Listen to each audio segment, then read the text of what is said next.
વિદ્યાર્થી મિત્રો, એવીપી એજ્યુકેશનની અંદર તમારું સ્વાગત છે। જે વિદ્યાર્થી મિત્રોએ ચેનલને સબસ્ક્રાઇબ ના કરી હોય તે કરી લેજો, જેથી નવા વિડીયો તમને સરળતાથી મળી રહે।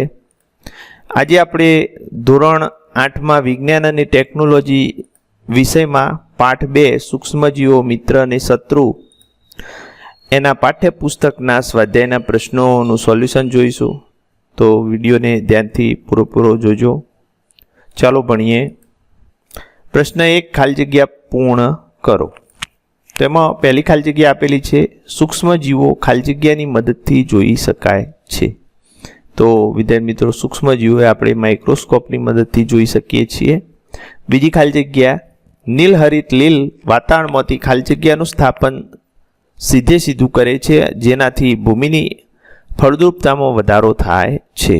तो विद्यार्थी मित्रों, एनो जवाब आवशे नाइट्रोजन। एना पछी तीजू आल्कोहोलनुं उत्पादन खाली जग्यानी मददथी करवामां आवे छे। तो एनो जवाब आवशे यीस्ट। चौथुं कोलेरा खाली जग्या द्वारा थाय छे। तो बेक्टेरिया द्वारा थाय छे।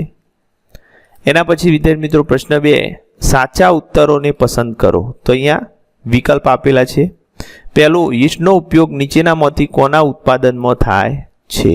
तो एनो जवाब आवशे विद्यार्थी मित्रों बी आल्कोहोल। बीजो विकल्प नीचेनामांथी कयुं एंटीबायोटिक्स छे। तो एनो जवाब आवशे विद्यार्थी मित्रों बी स्ट्रेप्टोमाइसिन। तीजू मलेरिया थवा माटे जवाबदार प्रजीवनुं वाहक छे। तो विद्यार्थी मित्रों एनो जवाब आवशे मादा एनोफिलिस मच्छर। चौथुं चेपी रोगोनुं मुख्य वाहक कोण छे। तो विद्यार्थी मित्रों एनो जवाब आवशे माखी बी। पांचमું ब्रेड अथवा इडलीनी कणक फूलवानुं कारण। तो एनो जवाब आवशे विद्यार्थी मित्रों यीस्ट कोषोनी वृद्धि। तो आ रीते तमारे विकल्प पसंद करवाना छे। एना पछी प्रश्न 3 कॉलम ए मां आपेला सजीवोने कॉलम बी मां आपेला तेमना कार्यों साथे जोड़ो। तो अहींया विद्यार्थी मित्रों जोड़कું आपेલું છે, તેને આપણે જોડવાનું છે। પહેલું છે બેક્ટેરિયા। તો બેક્ટેરિયા એ કોલેરા કારક છે, બરોબર। बीजू राइजोबियम। तो राइजोबियम नामना बेक्टेरिया नाइट्रोजन स्थापन करे छे, ए जवाब आवशे। लेक्टोबेसिलस।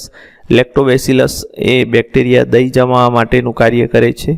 एना पछी यीस्ट। तो यीस्ट ए ब्रेडनुं बेकिंग छे। पांचमुं प्रजीव ए विद्यार्थी मित्रों मेलेरिया कारक छे। अने छेल्ले वायरस। तो ए एड्स कारक छे। आ रीते तमारे जोड़कું जोड़वानुं छे।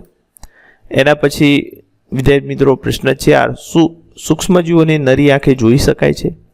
जो ना तो ते केवी रीते जोवामां आवे छे? तो एनो जवाब विद्यार्थी मित्रों ना, सूक्ष्मजीवोने नरी आंखे जोई शकाता नथी।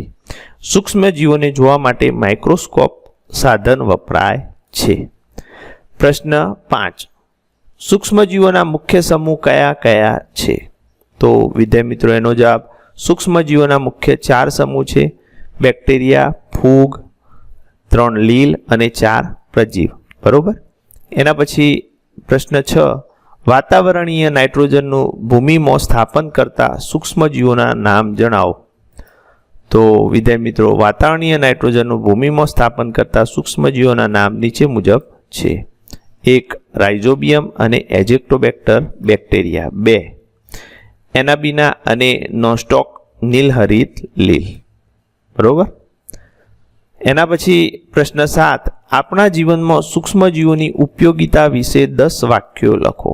तो घणा सूक्ष्मजीवो विद्यार्थी मित्रों आपणा जीवन में उपयोगी होय छे अने घणा नुकसानकारक होय छे। तो एमांथी उपयोगी जे छे एमनी यादी एटले के एमना कार्यों अहींया आपेला छे। आपणा जीवन में सूक्ष्मजीवोनी उपयोगिता नीचे मुजब छे।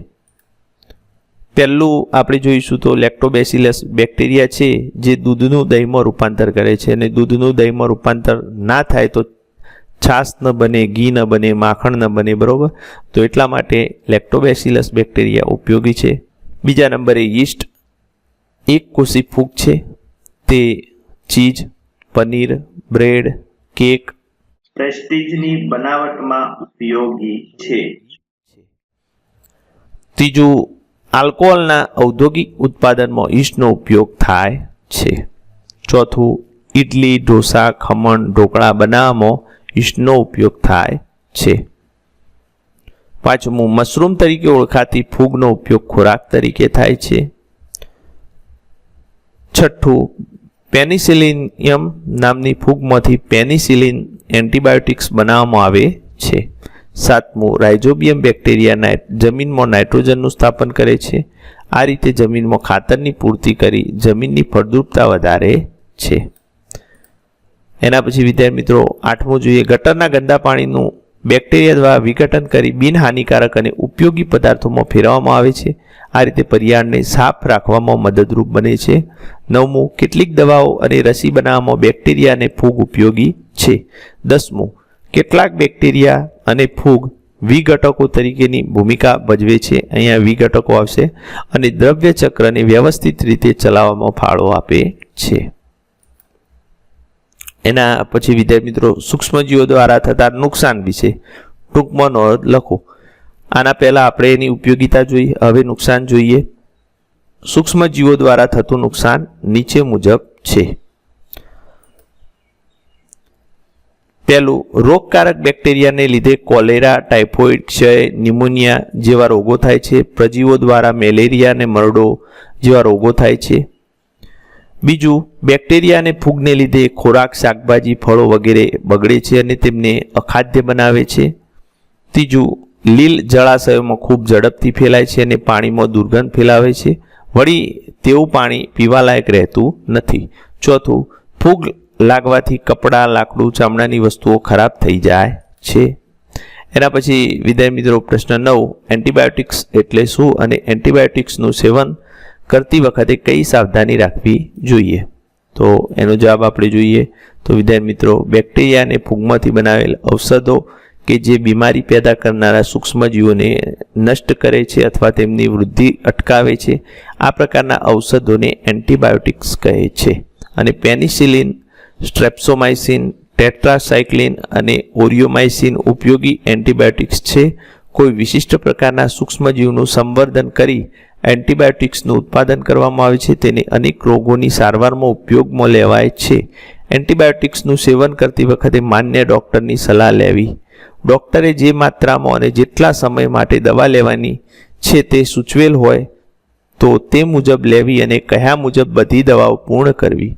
જો એન્ટીબાયોટિક્સની જરૂર ન હોય ત્યારે કે અયોગ્ય માત્રામાં લેવામાં આવે તો ભવિષ્યમાં જરૂર પડે ત્યારે તે ઓછી અસર કરે છે. વળી બિનજરૂરી એન્ટીબાયોટિક્સ લેવામાં આવે તો શરીરમાં આવેલા ઉપયોગી બેક્ટેરિયા નષ્ટ થઈ શકે છે. તો આ રીતે વિદ્યાર્થી મિત્રો ડૉક્ટરની સલાહ મુજબ એન્ટીબાયોટિક્સ લેવું જોઈએ. બરોબર.